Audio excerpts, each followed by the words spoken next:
3, 2, 1.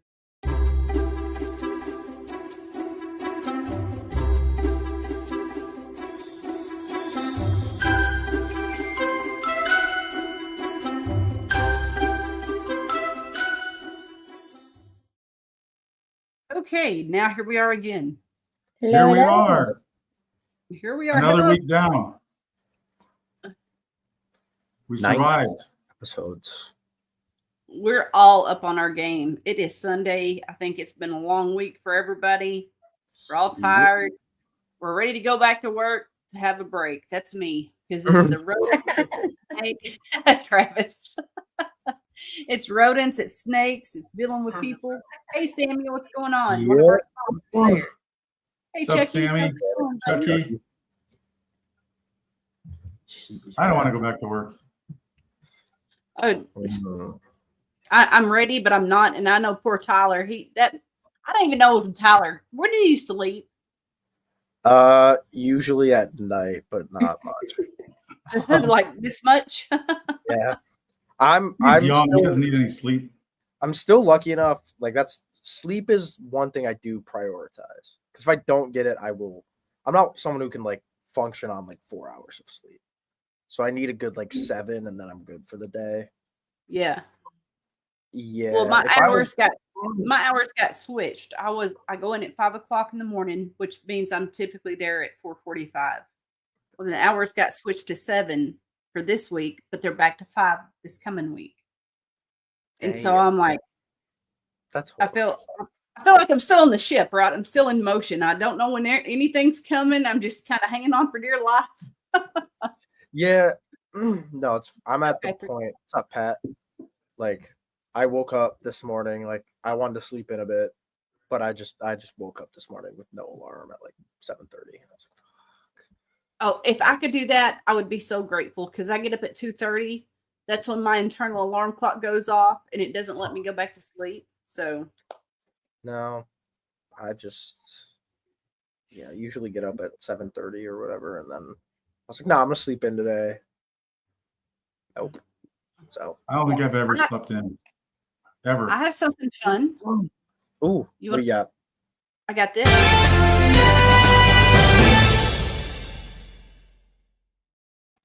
Perfect. Just right off the bat. I don't even get a word in on the like intro conversation. No, Hey me guys, neither. how was your... Oh, here we go. Travis's tasteless facts. No. All right. Allie's done talk about time. Well, fine. You guys want to talk about taste? Do you guys know what the most expensive coffee in the world is? Elephant. That the dung. animal poops out of its butt. Yeah, it's the one that the bat poops out. Elephant. Holy Something poops crap. it. Like literally, you guys are... We know our poop. 10,000 non-redeemable points to everybody. So it's black ivory coffee, and it's coffee that's fermented in the gut of an elephant, and it craps it out. And then I guess people get paid to go and dig through the elephant dung and pick out the coffee beans. And apparently it's a very nice, mild, chocolatey taste. Chocolatey, that's kind of funny. For years, though, it was the Kopi Luwak coffee, which was the civet cat shit coffee. So the civet cats would eat the coffee beans, and then they'd go track down the cat poop and dig it out. I think I'd rather dig out elephant poop than cat poop. Cat poop's pretty heinous. So yeah, $3,000 an ounce for this coffee. I love coffee, but I don't think I'd ever in a million years pay that kind of money to try some elephant poo coffee. Okay, so that's where you and I differ because I would definitely try it. I'm a coffee connoisseur. You defecately try it? I Ooh. definitely. I love coffee. I don't even like coffee, so I definitely would not. Oh. So in the Marines, we'd have combat coffee. So we'd get the instant coffee in the MREs, and we'd have the hot chocolate packet, and we'd gather a bunch of them up, and we'd mix them all together and make it as strong as possible, so that we were like, on edge. So we'd go to the firing range, and before the order to fire was given, half the platoon would be, popping off shots. It's hilarious. Yeah. So yeah. So anyway, so that's the coffee, and then that was pretty much all I was able to look up. Though I do know that the world's largest penis weighs 300 pounds, though. So other than that, that's it. That's a all blue you. whale? Elephant's penis is that? Who has the largest penis? Which Blue penis whale. weighs Oh, you guys 300 caught pounds? that? Yeah. So the world's largest whale? penis belongs to the blue whale. Oh, It. that's It's big. it's 8 to 10 feet long, and it weighs on average 300 pounds. This must have been a grad student job. Someone or had that something. job. Someone had that job. I don't know who weighed that penis. And Yeah. you got to weigh more than one, because if it's an average, Yeah. statistically, right, you've got to have some data points there. So multiple, and blue whales aren't really that numerous. That is correct. So I would imagine blue whale penises are even less numerous because they're not all male. Dang. So it's probably a really rare finding, blue whale penis. Yeah. Blue whale penis. So there you go. And then the spiny echidna has a penis that's 50% of the length of its body, Huh. 7 inches, Whoa. which is probably bigger than a lot of white guys out there. Oh my God. And this is what we're learning on NARP this evening, y'all. Penis weights. We are an educational show. It's for you guys. Tasteless, All right. tasteless trivia right here. Shit, Well, here we coffee, and go. penis size. Tyler, I hope you're ready because it's your turn, buddy.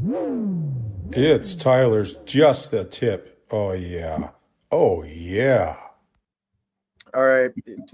We have a penis fact, I guess, that I gotta share. This story comes along with it. So Frank is, Rossi Reptiles. He might be in the chat. He might not be. He's not very good at popping snakes. So I usually double, triple check all of his snakes.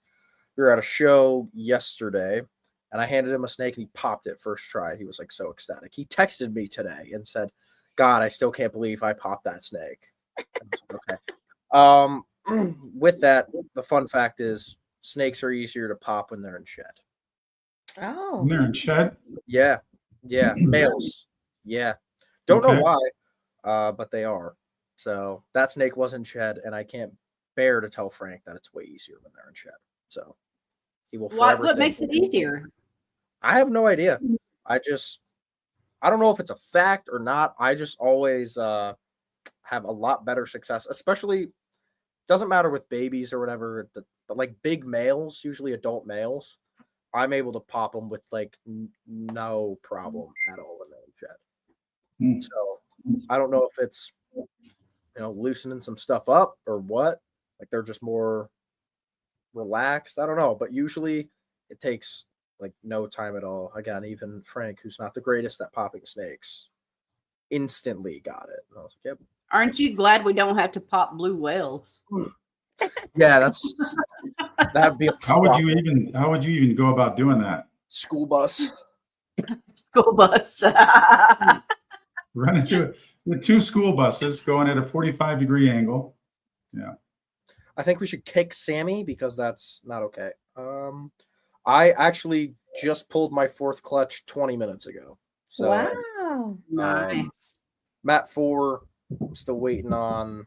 I think now I have 4 girls that are past their prelay, 2 girls that are about to go into their prelay, and I just got 1 ovulation today. So I've got 13 girls that are like done pairing, but that also includes the girl that just laid. So like 12 that are done pairing.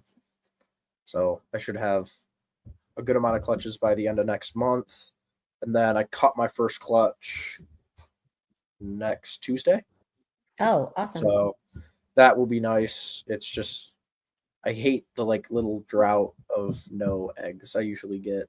It's been shorter than usual. I went super late last year and then like decently early for my collection this year, but still like 4 months with no eggs is kind of annoying to me. Yeah, it's been kind of weird. So I pulled my 6th one day before I left on the cruise, but I've only got 1 female that's close to doing anything right now, and we paired up yesterday, and I think we've had 5 locks out of maybe 10.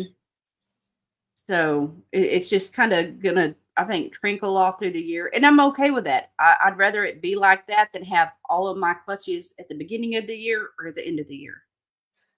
So I agree with that a lot. I got kind of screwed last year. I got everything super late. So all the shows, especially up here, they don't do really any shows from like end of November until like February. Northeast is just snowy and gross, so most people don't do them. And even if there are shows, I usually don't go to them. So I cut all my clutches in November. So I just sat on like 180 snakes for 3 months before there was even like a show I went to. yeah. Which was nice in February, March when I had every baby, but it was like I was just sitting and feeding these animals and like couldn't ship them, couldn't sell them. They just sat here. Yeah. But I was happy. I cleaned this week and I rearranged and whatever. I got a full rack sold already from last season. So that was Wow. pretty nice. Full hatchling rack sold. Now So I got a few more. I know babies. Jamie's next show is in August. Travis, you're not doing any yet, right? I don't have anything to show. I'm And still then- at 10 millimeters, which So is where I was at Travis. in November. My biggest girl is at 10 millimeters still, despite Yeah. 4 locks. I don't know how many locks. What We're- music we're are in- you we're in playing in that? Lockville. What's that? What music are you playing in the snake room? Because apparently you're playing the wrong one. Yeah, apparently. We're big fans of African drumming. Some African drumming. Okay. Yeah. No, but seriously, I mean, I ultrasounded this weekend and I'm like expecting like 20 millimeters, Yeah. 10 What millimeters is- still. What is she in? Say it again. What size bin is she in? She's in a 70 series, How big is she? 2,800 grams. Okay. Got one that's 28, one that's 23. The one that's 23, she's still at 8 millimeters. She Okay. was at 8 millimeters a month ago. We got locks in between. Nothing. They're both pounding medium rats. Okay. Like they're literally staying at the front of the tub waiting. I gotta go in the That's next me. day after Fuzzy Friend Friday, and they're waiting. They're like, "Where's the next one?" So Bump humidity up. Like bump Starts- the humidity up. yeah. Yep. Okay. Start spraying them like every 2 days, every 2-3 days, or whatever. Like dump the. Are they in like whatever the 16-ounce deli cups or whatever that are in these? Just like Yeah. dump a full one in there like twice a week. Or like Yeah, Jamie does. so it is so dry out here in Idaho Falls. I literally drench like probably every other day just to get like between 70 and 80% Yep. humidity. I pour water into the front of the tub. Yeah. So I have a majority of the Reptile in the front packed up high because I got to keep the humidity up in the tubs. And then I'd say it's probably maybe, just half an inch in the very back under the heat. And I keep that nice and moist. When they shed though, I'll pour it in the back there and let it, get up to 100% or whatever. Other thing, I agree with Patrick. Stop feeding for a month, or I was gonna say like bump their food size down. Okay.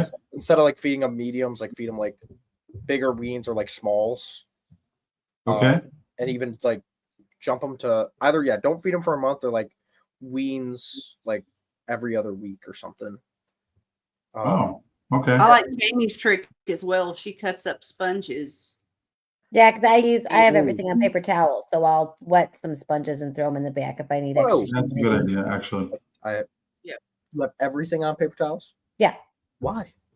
Just because I have a lot of light colored snakes and the dust from the cocoa was driving me crazy, and they would get stained. So I have everything on paper towels. Oh my god. It works really well. It's Much easy to stronger clean. than I'm cleaning them a lot more, but I have under 100, so it's not that big of a deal. Yeah, you're much stronger than I am. I just switched all my reason I rearranged is I switched all my hatchlings to cocoa. I start everything on paper towel, then I switch them to cocoa. But I was so sick and tired of pulling like 180 freaking things of paper towel every cleaning day. I'm done. Like, get me. I just go to Costco. I go to Costco a lot and get paper towel. Yeah, and they're so much easier now. I don't have to like full clean them. I can still just spot. Like, it's I love and hate paper towel. So I will clean with F10 and wipe the whole thing down every time they defecate or urate, and then I clean the entire tub with water, soap, and all that stuff when they shed. So yeah, that's how I do it. Nice. It's kind of neat how we all have our own stuff that we do and our own tricks that we do. But yeah, I'm actually going to try the sponge one myself because this year typically we don't have any problem with brooding. I mean, you put the male in there and it's great. But this year it's just like every time I pair, it's only half of the snakes that are actually locking, and it's kind of getting frustrating at this point. How many more are you pairing this year than last? Like, are you pairing a lot more? Not really. No. Last year I think we only had 5 clutches. Of course, my stuff is a lot smaller. Right. I don't know why. Again, the bigger I've gotten, the more I've seen it. It isn't 50-50, but it does even out. Like, usually I'm pairing like 20-ish a week. And there's probably 6 that don't lock every week out of 20. So it's like I'll get 12 or 14 locks out of stuff a week. So, but it used to be like everything would lock, or like whatever, 90%. I think it might be, again, just the more volume you get, the more stuff that will, you know what I mean? If you used to have 1 or 2 males that don't lock, now that you're pairing double the amount of animals, like double the amount of males won't lock. That's, Right. Well, this year I also have new males getting paired, new females getting paired. Yeah. And it's all just kind of a mixture of just hang on and see what happens, New males make me work on my patience. I tell you what. What new, the females or the males? Males. New males make me work on my patience. I'm nervous. I'm about to put my Monarch Clown Boy in for like his first pairing, not this week, but like next week. I'm nervous to see if he'll lock or not. And he won't. Dude, don't say that. I'm hoping he does. All my Monarch stuff is like the best breeders I have. Oh, good. Hopefully he'll lock and go. I was trying to push him off another month, but one of the females that will be my best clutch of the year is not lining up with his timeline. So I'm going to have to give it a shot. Doesn't that typically happen? Dude, it's so bad. Yeah. And it's weird. So I had 2 females I wanted to pair him to that would be like crazy good clutches. And one female is like being good and staying like kind of low follicles. The other one isn't. So I got to give it a shot. It'll be good. Turn on the Marvin Gaye. Someone said it in the comments. Yes. I saw that. When I grew up on a dairy farm, and it really did, when we milked cows, it really did make a difference what music we played. If we played like soft country music, like that, I don't know, like Patsy Cline. Ooh, yeah. We got a lot of milk. Oh yeah. But if we played something more energetic, like if we played AC/DC, we had fun, but we weren't getting shit. You're stressing out the cows. Yeah. So yeah, they really liked that Patsy Cline and Jim Reeves play that. Yep. We need to have a study, y'all, and do this ourselves and see what happens. Oh, my little. Yeah. Well, I'm doing a study now with feeding my rodents the high quality food. So my mice, so they've been on it for a month. The mouse cycle is pretty quick. And what is the food? So I've got on organic flaxseed, organic chicken starter. What else? What is the other? Oh, we still have some black sunflower seeds, but we're not going to buy any more of those because the omega-6. But it's all organic crap, and we've got the still the Missouri. Okay. And so we got the organic mealworms. Yeah, so We lost we lost Tyler. When I said mealworms, he was out. He was like, I'm done. I've got done. jokes, Holly. If you want to do them, I found some. Oh, let's play it then, girl.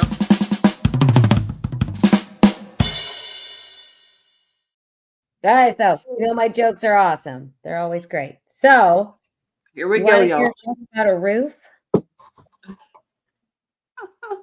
The first one's on the house. Oh my goodness.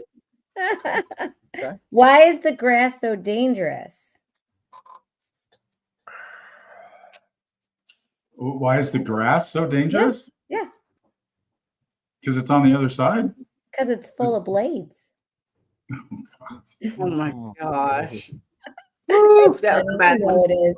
And why can't a toe be 12 inches long? And then it'd be a foot. Then it would be a foot. And did y'all hear about the people who had to pick the coffee beans out of the elephant crap? It's a pretty shitty job. That There you go.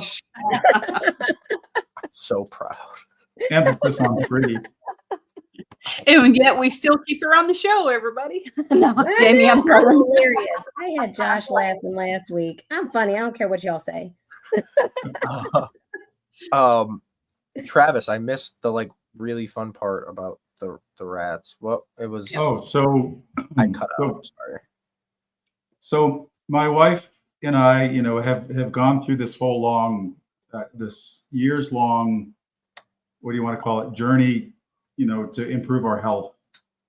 Right. We've both had some pretty bad health issues and things of that nature. So we've done nothing but smash the like, hit subscribe, turn on notifications. Definitely. Share this out. And so, a lot, it comes down to the diet. It comes down to what's in your gut, right? And all that stuff, how you eat and chemicals and all the crap that's in the food. And so, I'm buying the bulk stuff for the, feed the ASFs and stuff. And I'm like, yeah, well, this is cool because I know exactly what goes in. And she goes, well, I mean, is that GMO? I was like, well, I don't know. She says, well, we don't eat GMO. I'm like, true. She's like, well, glyphosate is pretty much well known to cause all kinds of problems for, reproductive issues, everything all down the line. And I was like, oh, that's a really good point. She's like, I wonder if they make organic versions of this stuff. I'm like, oh, I doubt it. And if they do, it's probably prohibitively expensive. Yeah. So there's a place here. It's called Cal Ranch. I don't know if it's in other states, but it's like a Tractor Supply, Home Depot. It's like all of these places all in one. It's a humongous farm. What do you want to call it? Supply store. Yeah. And we go check it out, and lo and behold, we've got like high protein organic chicken starter, 50-pound bag for, I don't know, it was cheap. I forget what it was, but I was like, holy crap, let's get 900 of them. We didn't get 900 of them, but you get the idea.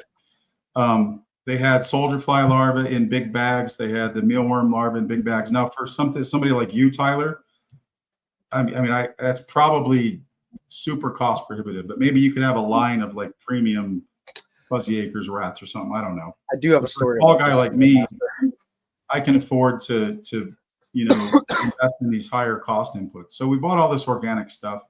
We're phasing out the sunflower seeds because they're high in omega-6s, which cause inflammation. And this is all her going, look, it works for people. It's like gamete production relies on high omega-3s, whether you're a reptile, a bird, or a mammal, right? So her thought is up the omega-3s, with the flaxseed. So we got organic flaxseed. They seem to like it. So we're feeding them all that. We've been doing that for about a month. The mice were just cycled again, right? She just had a litter, and it got, I don't know, 16 babies. We couldn't count them all, but it was definitely bigger than the litters that she'd had before. Yep. So, I mean, that's like our first data point. And of course, the ASFs always have big litters, too many to count. So, while I might not be able to breed ball pythons, I sure as hell can breed rodents.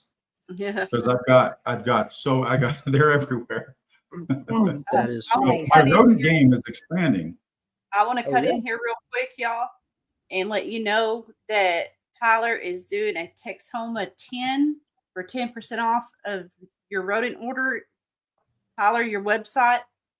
fuzzyacres.com. Hopefully, I sent Holly some videos and some pictures. Hopefully, like shortly there'll be like a little video on the sponsor Yep. stuff.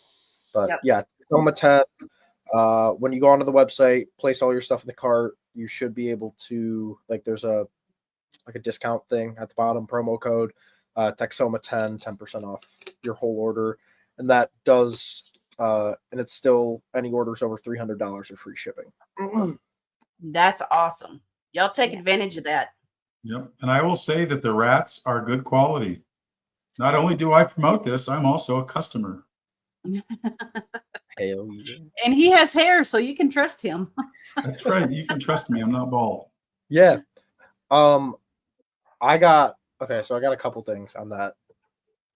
The whole rodent tangent, because sometimes I feel like I have more fun with the rats than I do the snakes at this point. But literally last week I got approached by someone for the exact same thing you just said. You know, hey, I'm doing like organic rodents, organic rodent feed, whatever, small scale, whatever. And I just never heard it before. And they asked if I wanted to, like, you know, add it kind of to my offerings. And I said no, because no one does it. Like, there's no, and maybe I should be the first or whatever to have an organic line of, you know, frozen rodents or whatever. Yeah. But I just don't even know where to start with it. I don't know where the market is for it, because again, I struggle most of the time. I'm not gonna, you know, like, say the person or, you know, the customer, because I'm actually like very, very good friends with them. But, you know, they want an order, they hit me up, I give them the price, you know, give them a discount, and then it's like, yeah, I'm already, Travis, as you know, I'm, you know, less expensive than Cold-Blooded. Yeah. You know, same or cheaper than Rodent Pro, especially if you like hit me up. But then it's like, okay, still give them a discount on top of that. Then it's like, hey, can I get more off? Yeah. You know what I mean? Because everyone's trying to get the cheapest, the most cost-effective rodents. When you have a ton of animals, like, it makes sense. For me, if I was buying my rats, it would be a lot of money. So yeah, every, you know, 5 cents matters when you're talking per animal. So to add an organic line of rodents is interesting. Like, it's a thought. Like, I don't know. So my initial thought on that is that I think, like, I know for me, I'd be all about it. Yeah. For one, because I do know that when you look at everything down the line, when you use glyphosate, which is the #1 chemical pesticide, herbicide for GMO, it does have a lot of issues. It does cause a lot of fertility issues and things like that. Yeah.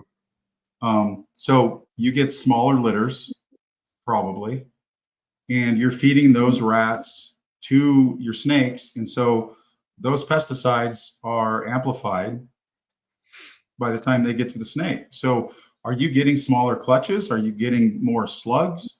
I mean, there's no data out there that says one way or the other, but yeah, if you look at just what it does in laboratory studies on mice fed glyphosate products develop cancer 100% of the time.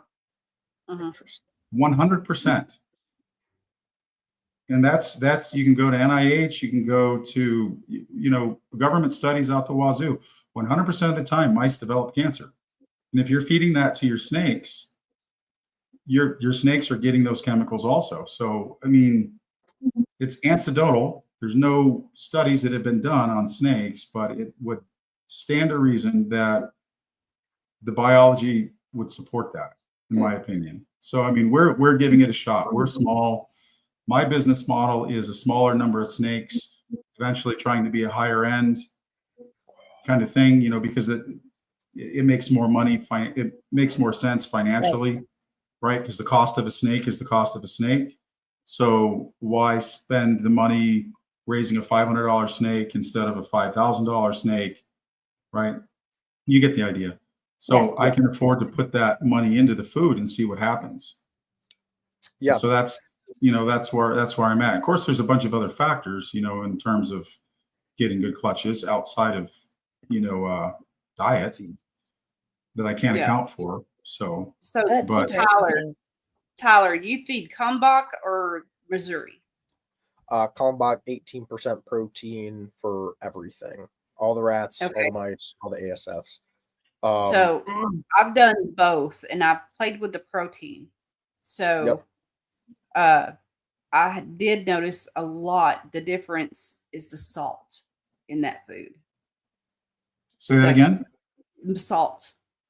Missouri has more in it than the Kalmbach. So it does help with the smell of the urine to the food as well.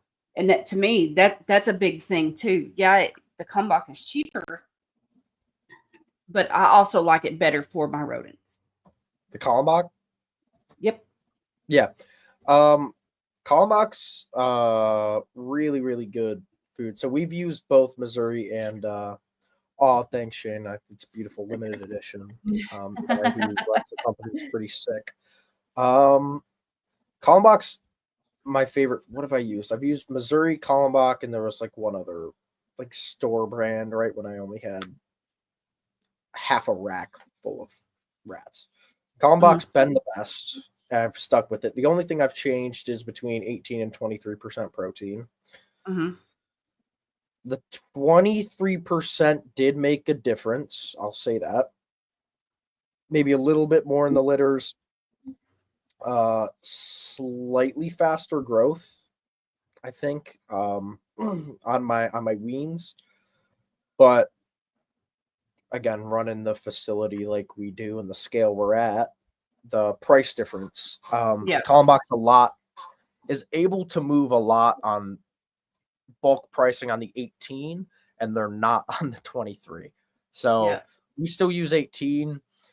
I'm very happy with what it does. Does exactly what we need. Travis, I'm curious to see once you keep going on your ordeal where it ends up, because kind of like standard rule of thumb for mice and rats, at least, is I don't keep on top of it as I should. It would up my production a lot more. But if your mice or rats have more than 10 in a litter, you kill the extras, right? So when a mouse lays 16, I'm actually like kind of pissed off, because it's like, God, you're gonna like kill 6 babies or whatever. Because mice only have 10, rats only have 10 nipples. ASFs have a lot more, so like that usually isn't a problem. But so if I upped my litter size, it would be nice. I would get more like pinkies and stuff that I could pull and kill. But I really don't even keep up with that as much as I should right now, because it's not my number one priority to put down. Like, check every single bin every single day, count the pinkies, and like pull out extras and make sure that there's 10. Because there are occasions like, hey, like, again, this mom will lay 12, this one will lay 8, this one will lay 13, and then this one will lay 7. So it evens out like pretty well.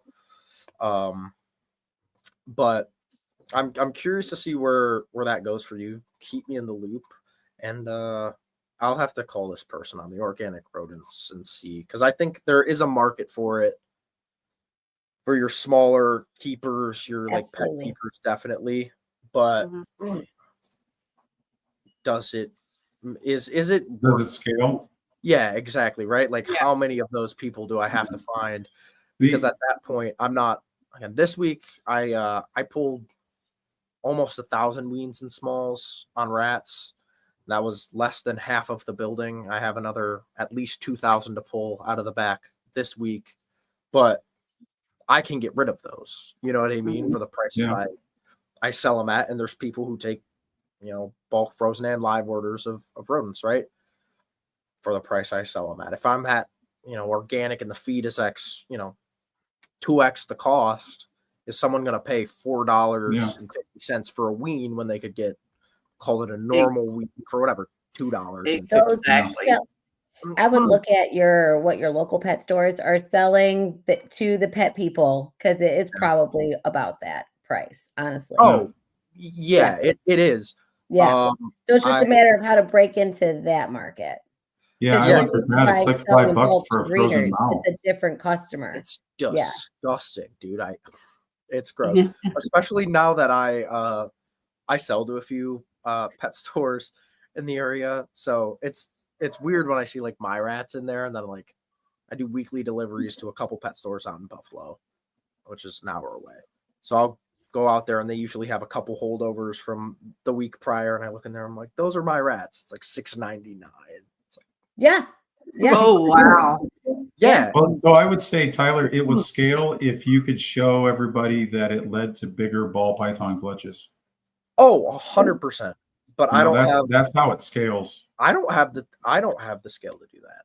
You know what I mean? So it's almost not impossible, but it's very hard to get data, and because we just don't have quantity enough to do it, right? Even with 120 breeder females, I can't say that, you know, even if I did everything organic, whatever, and my clutch sizes from specific females go up by an egg or whatever, 2 eggs. Yeah. How could you tell me that wasn't just what she was going to lay this year? Right. You know what I mean? Or like I've had a female go from 6 eggs one year to 10 eggs the next year. Nothing changed besides, I mean, obviously she got older, she got a little bit bigger, but if I was feeding organic rats, I'd be like, it lays 4 extra eggs, right? But to do that, I would need multiple other breeders out of the same size or bigger than me to have. Yep, you need statistics. And for that to happen, it would have to be selling them $4 rats. You know what I mean? So it's tough to do. Patrick said, would I separate a rack to try it? I probably will, just to give it a shot. See if maybe, again, pet stores would be interested in it. They can get way, way, way better margins on their stuff than I can. Oh yeah, if you think about it, you've got one, 20-something. I don't know, as they sell, a lot of them seem to be girls that like the ball pythons. You got one 20-something girl with one ball python. She'll definitely spend, $10 a week on a rat for her ball python. 100%. Yeah. If it's organic and she knows that it's like the best quality stuff, because I mean, I sit here, I had that snake that got a tumor and passed away this summer or this spring or this fall. Oh, shit, I don't remember. And, and I just wonder, like, was it the food? Was it, I wondered all kinds of stuff, and that's where we really started talking about, trying organic and getting the glyphosate out of there. Because I mean, the glyphosate causes so many damn problems, right? It has to be having an influence on egg production for ball pythons. It has to. If everybody's feeding them frozen thawed and the rats are eating the GMO stuff, it has to have an effect. Guys, I need to Sponsors. Yeah. If you need to accelerate your breeding plans, use Charlie at Grey Rider Reptiles for fast and reliable shed testing services. His testing services offer both speed and accuracy, ensuring that you receive dependable results in a timely manner. As a valued customer, he is happy to offer you a 15% discount on your purchase. Visit www.shedtesting.com and use code TEXOMA15 during checkout to take advantage of the offer. Limit of 2 uses per customer.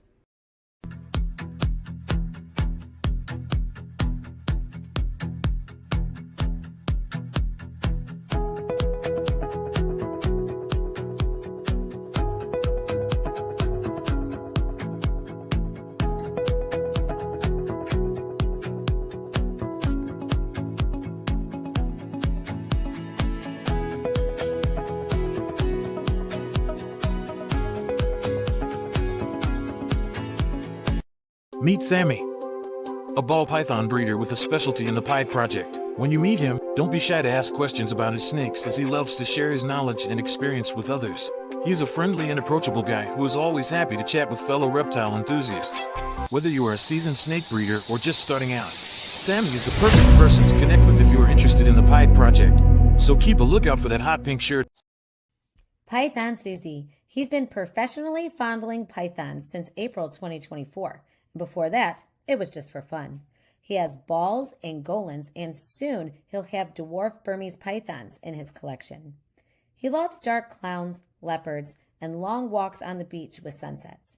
He thinks orange dream and blackhead are salt and pepper on a good steak. Hit him up. He'll talk about just about anything.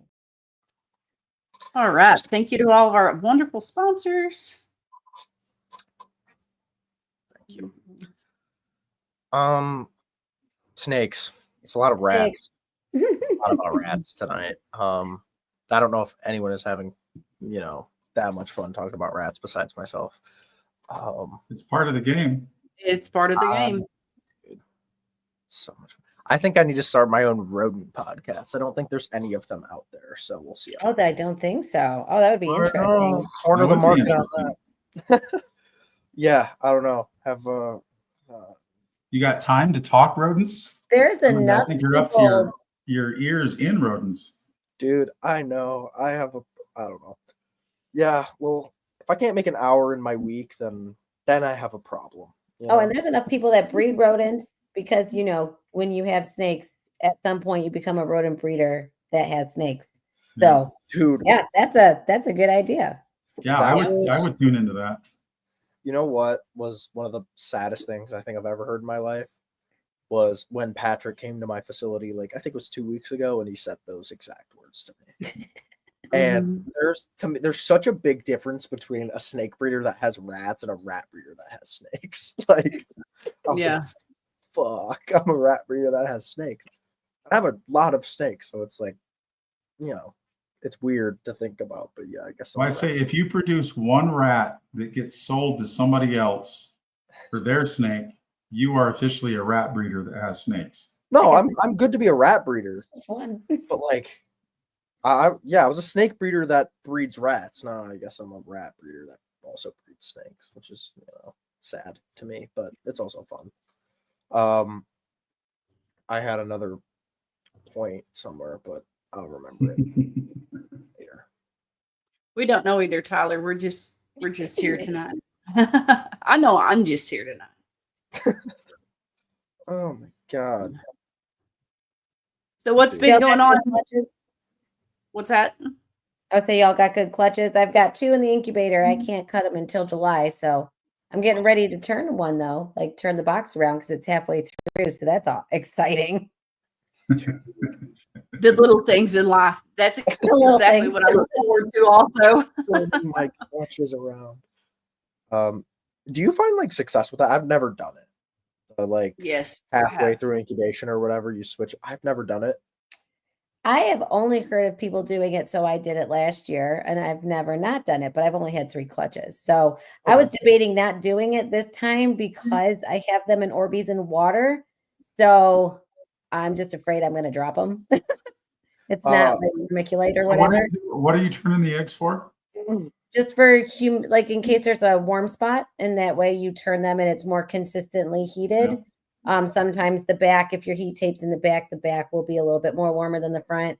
And then those babies will hatch sooner and you'll still be waiting on the other ones to pip or whatever, or come out. So it's just to have more consistent heat.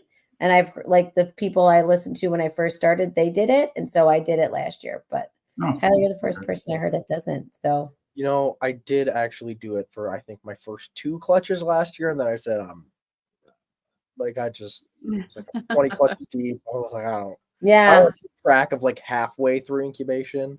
Usually I put them in, I close it, and I try not to think about them, because if I do think about them, I'll not freak out, but I'll get super excited and antsy and I need. So you do not burp them either?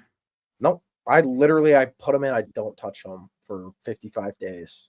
Wow. And then the only times I ever do is usually especially when I get more and more clutches in there. When I put a clutch in, I'll look just to see hey, are these like moldy or whatever, or if I put a clutch in, then one clutch is on day like 54, I'll look and see like, oh, is there a pip or whatever. But within reason, I don't look in the incubator unless I'm putting in a clutch, pulling a clutch. It drives you crazy. It's bad. Jamie's Yeah. bad. Like Jamie will Really? get, I'm telling you, she'll call me, oh girl, look at this, look at these eggs. And I'm like, Yeah. Jamie. I I don't open the door, but I'm constantly looking in there. Like I'm looking in there right now as I do the podcast. I can see them. They're right there. Yeah. So That's I no know problem. with me, I'll burp them 2 weeks.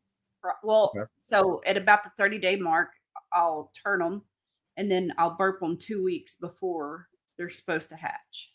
So, and that's all I do. When you do, you just like open the saran wrap or whatever, the press and seal, and then you Yep. close it back up, or do you take the press and seal fully off? I'll take the press and seal fully off and then put fresh on. Oh, okay. Because Okay. it's going to drip. And most of the time at 30 days, I have to add water. Oh. So, because, I have a good little bit in there, but it's still here. It's just something I have to do. Clutches that I got down, I'm excited for literally all of them. I've changed my, I've probably talked about it on here, but I changed my plans a little bit for this season. Last year I did every single pairing was for holdbacks. This season I switched it up and did a lot of pairings for, breeder quality and holdback stuff, but a few clutches for like pet stores and like wholesale stuff, now that I'm selling a lot more wholesales and I get hit up for them way more than ever. So I've had a couple stores hit me up like a few weeks ago. Someone asked me like, hey, do you have, wholesale stuff? And I said, hey, I'm actually like really low. And he like giggled and was like, you have 400 snakes. How are you low on wholesale? Like, I was like, and they don't get it. Like I'm breeding for monarch pieds and hypoclown pieds, like that stuff. It's like not wholesale for like your pet store with 10 snakes in it. But this year I made a few pairings for those, which are nice, banana combos, kind of straight 1 or 2 gene pied stuff. So I'm not like stupid excited for them, but I haven't had any of those yet. So everything that's in the incubator is like 100% holdbacks. I'm stoked to cut my first clutch. It's my clown pied het hypos, which will be nice. Then pied het monarch combos. Then monarch pieds, double visuals, hopefully. And then the one that laid today, the video's not up yet, so you'll get to know before anyone else, was a pied het clown to a pastel Mojave yellow belly toxic clown male. Ooh. So that's the toxic dinker gene I'm working with. It's actually my first, hopefully. I did a pairing last year to try and make some like toxic clowns, and I hit none. So this is my first, hopefully I hit a toxic clown. Will from Flawless has made 2. Oh man. And he has the first chance, not the first chance, but now again, to make toxic clown pieds. So I've had 1 clutch but missed it. He's had 1 clutch but missed it. I have 1 more chance this year to make the toxic clown pieds, and she's the one that's ovulating right now. So that's he's exciting. 70-ish days ahead of me or something like that. Had a rat customer show up, so my dogs are all. Oh man. So I just want That's an egg. exciting, Tyler. Huh? I just That's want an egg. exciting. I want 1 egg so that I can hatch it and I can say I'm a ball python breeder. Yay! That's I not how can't it works. wait. Dude, I can't That's wait. all I want. I'm not a ball python breeder yet. I'm a wannabe until I cut my first clutch. Yeah. It'll happen. And once it does, you're going to be rained on, and you're going to be like, okay, here's another clutch of eggs. Never. You know It I what? never can't wait gets until like I'm like, that, oh yeah, hopefully. I gotta cut another clutch. You know what my gauge is for like who's gonna like have a lot of snakes is you count how many animals someone has before they get a clutch. Travis wants to say small, like boutique breeder. How many snakes do you have? Balls? Like 20? I think I have 24 ball pythons. Okay, and he has no clutches yet. If you get someone who has like, 30, 40 snakes and no clutches, they'll get a first clutch and then they'll double in like a year because they realize like how cool it is and like they'll buy a lot more snakes. It is. We'll It see. is. So this is Well- our second year breeding, third year keeping. We're at 60, and pretty soon we'll be a lot more than that. So Yeah, exactly. tuned. That's what I'm saying. You had your first clutch last year and you had what, 50 when you had your first clutch ish? no, probably less than that. Yeah, But 40 yeah, probably. Now I'm at 60. It'll be more. Yeah. I don't know. Well, I went with the other species just so that I had another reinvestment avenue for ball pythons. Yeah. That's true. Yeah. So- It's the rats Oh, are by, very similar by the to way, that. we're getting a rodent room. Oh, nice. Ooh. Yeah. That we didn't see that one coming. 100%. That reminded me of what I had to say because it was rodent based. I was joking with my dad the other week. Let's call back to the rodents. Now it's out of turn, but rodent consulting business, rodent breeding consulting business. I don't know if it would work. That's not that much of a joke. I don't know. I was kind of like heavy on it because one of those shows we went to, Nashville, the most interaction we had at that show was from people asking about how we do our rodents. Yeah. Like we didn't sell a snake there. We sold some rats, but there were like 4 or 5 vendors who came up and were like, and I sat and I kind of like explained what we're doing, the building we're in, what we feed, how we do it, how we clean, how we do this, like market forces and stuff for the rodents. I was like, I probably could have charged some money for all of that I information. think that you could. Ball pythons are a $350 million projected industry, and rodents are part of that. Yeah. Sounds like Rodents an 100% of what they Patreon eat is rodents, and then you've got a whole bunch of other reptiles that eat rodents too. So if you're selling to zoos, I would think that some consulting is probably viable. Yeah, it's an interesting Patrick offers it, which is interesting because he's bred rats before and he's sold off and just getting back into it. And I know there's ball python consultants, like that is a thing.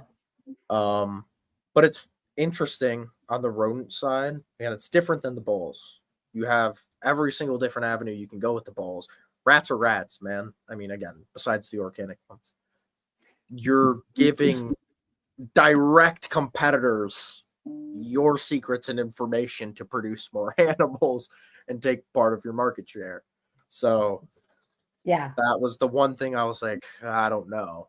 Right. And a lot of the people are like yourself, Travis, like, they're breeding a lot for themselves, or like Holly too, right? Like smaller scale, you feed your own collection, you feed, a couple people around you, right? About Or 20 different people a week come. Right. Woo. Yeah. But it's right. So that's great. But it's not like full Your blown scale. rodent Yeah. business. Right. No. So when you're sharing these things with people, like one of my buddies just bought a like 20x16 rodent shed. And then I share like systems and processes that work for me, but they didn't work when I was in my 12x20 rodent shed in my backyard. You know what I mean? And I have things I could share about that.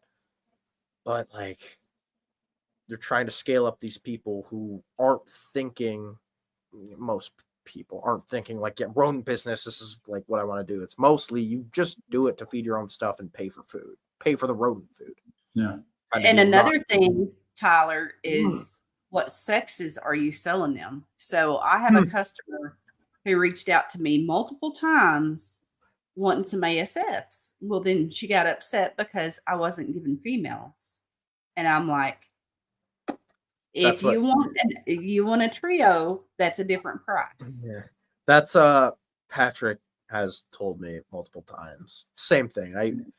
Within reason, I just sell males unless I really, really have to sell females. Yep. I sell females when they're before they're Frozen. weaned. Yeah, But I sell females before they're weaned. Like if they're pups, crawlers, fuzzies, like I'll sell females. I don't care because you're telling me you're gonna like put it with a female rat that you have at home and wean it off. It's like if you want to do all that, like please feel free. But yeah, I try and just sell males, which is a struggle because you're producing, double the amount of animals and you only sell half of them, or at least right now. Like I've probably sold, thousands and thousands and thousands of rats over the past 3 months, and I'd probably say 500 or less have been females. Mhm. Just held as many females back as I can and put some down. Oh, hi, Mac. But I agree with Mac. Like you can't tell everybody all your secrets. You're gonna have to keep some of those trade secrets to yourself because, like you said, people are breeding ball pythons more for their own enjoyment, but it's not what it is about the rats. It's not going to be the same community. So hold some of that back. Oh, yeah. Well, I mean, there's having the knowledge and there's implementing it. There's two different things there. Yeah, right? it's a tough No, thing. you can talk to your blue in the face, and not everybody's going to be able to take that and put it into action. So I mean, that is part of it. I mean, but keeping your business secure by keeping your trade secrets. I mean, I agree with that too. But I would say maybe your customer base they aren't potential competitors. They're the small boutique people. They're maybe, I have 5 snakes and I want to breed my own rats kind of people. Yeah. But I don't know that that's all of Trav. Like, honestly, that's not all that Tyler's customers are. He's got some bigger people. So, I mean, still. But that's what I'm saying is you if you're offering those services, maybe that's who you offer it to. Yeah. Like a Patreon type of deal, or like how questions like with you, I would like, so you're taking the black. I'm a little interested because you're taking the seeds out. Like what other seeds or other things are you putting in like for people who are just selling for their snakes? But yeah, it's a different business. It's a different mindset. And yeah, I would just keep your secrets to yourself and just the regular, just be mindful and wise about what you share. That's all. Well, I would say one thing though. I mean, Jamie just mentioned it. If you had a Patreon that talked about that, I'd be all for it. Yeah. Again, other thing I've thought through, right? But the Patreon for breeding rodents, there's so much content. It's the same thing. There's so much content you could do with the balls. You could cut a clutch every single week. You know what I mean? I disagree with that. I do too. But yeah, I disagree too because I've bred. I'm probably going on 50 rodents and 0 snakes. Yeah, I breed. For sure. I breed a lot of both. They're harder in the like actual work aspect. Like, yeah, they take a lot more of my time. Way more of my time. But like, they're easy. It's just monotonous, repetitive fill bins. Yeah. Mammals are needy. It's monotonous. Feed, water, clean, scrape, refill. It's like the same boring shit, right? But it's easy. I guess it's the same with balls. They're really easy too, but they're a lot more easy and a lot more hardy than a rodent. They're just less needy. That's all. It's all the same stuff. It's just how frequent. They're less needy. Yeah. I've never seen, was it Orner? Is that how you pronounce it? In the comments. Orner Exotics. Welcome. Thank you so much for being here. Yeah, thanks for being here. And I definitely want to talk to him now. Because I don't know, man. I like your logo. It's cool. Yeah, I just followed him on Instagram. Nice. Speaking of following, I just got my Morph Market store up and running. So if y'all want to go and give that a follow, that'd be cool. Ooh. So it's just all my stuff from last year. It's nothing too crazy on there yet, but they're beautiful. I breed beautiful bananas. There's a lot of them on there, all from last year. Holly can attest to the beauty of the banana. They're so pretty. And if you mention this podcast, I will put a discount. If you buy one, I'll do free shipping for anyone who mentions this podcast. Free shipping. So, woo! Yeah. Nice. That's awesome. NARP3 is the code. Yeah. And I have 5 clutches available right now. If anybody's looking for something special, I may have what you want. I do have What a do you have, Holly? banger what you got. clutch. I have a banger clutch in the incubator right now. So it's a you red got? stripe. Oh, so it's the chocolate Batman to a red stripe Russo clown. Ooh, buddy. And I'm so excited. And Tyler, your snake's sitting in there. She's growing great. Oh yeah. Once I He- start she- making snakes this year, I'll have something for you. I'm always willing to work out stuff with people. Yeah. I still have Mike's snake. I hope he gets to feeling better and gets back to working his collection and stuff. Yep. But guys, we're out of time. I don't know about y'all, but I am ready for bed. Nice. So Yeah. Sounds good. Yeah. Thanks for All joining right. tonight, guys. thank you, everybody. See you next week. See you next week.